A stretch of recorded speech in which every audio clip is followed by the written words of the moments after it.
हमारी cities Mumbai, Kolkata, New York, London समुंदर में डूब जाएंगी।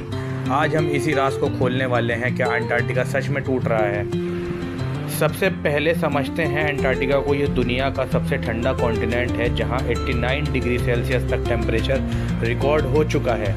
98% सरफेस बर्फ से कवर्ड है। और सोचो, अगर ये सारी बर्फ एक दिन पिघल गई तो दुनिया के समुंदर का लेवल 58 मीटर तक बढ़ जाएगा।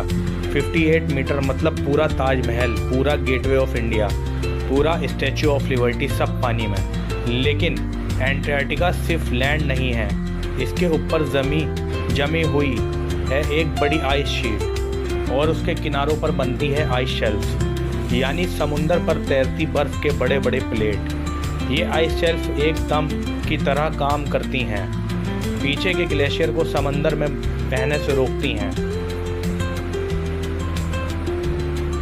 दरार पहली बार नहीं पड़ी।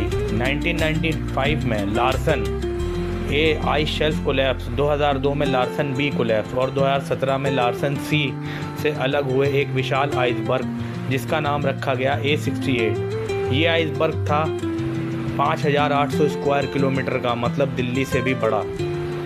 दोस्तों, अब बात करते हैं ब्रुंट आइस शेल्फ की। यहाँ एक दरार है जिसका नाम साइंटिस्ट ने रखा चास्म 1 और एक और दरार है हैलोवीन क्रैक। दोनों धीरे धीरे बड़ी होती गई और फिर 2021 में एक 1270 स्क्वायर किलोमीटर का आइसबर्ग अलग हो गया।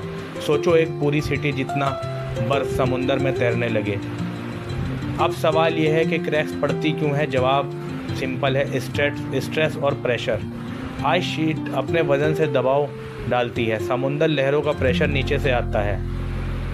कभी कभी ऊपर मेल्ट वाटर जमा हो जाता है और वो पानी दरार के अंदर घुस कर उसे और तेज़ तोड़ता है। इस प्रोसेस को कहते हैं हाइड्रोफ्रैक्चरिंग।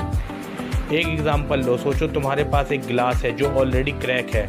अगर तुम उसमें पानी डालो वो क्रैक और तेज़ फैल जाएगा। बिल्कुल वही अंटार्कटिका के साथ हो रहा है। यहाँ एक मिथ क्लियर करना बहुत ज़रूरी है। क्या अंटार्कटिका टूट रहा है? जवाब है नहीं। अंटार्कटिका की ज़मीन यानी जो बेड रॉक है वो टूट नहीं रही है। ये दरारें सिर्फ बर्फ़ में हैं, आइस शेल्फ में। अंटार्कटिका एक अलग टेक्टोनिक प्लेट पे है जो स्टेबल है। लेकिन प्रॉब्लम यह है, जब आइस शेल्फ गिरती है तो ग्लेशियर का दम टूट जाता है और फिर ग्लेशियर तेज़ गति से समुंदर में घुसने लगता है।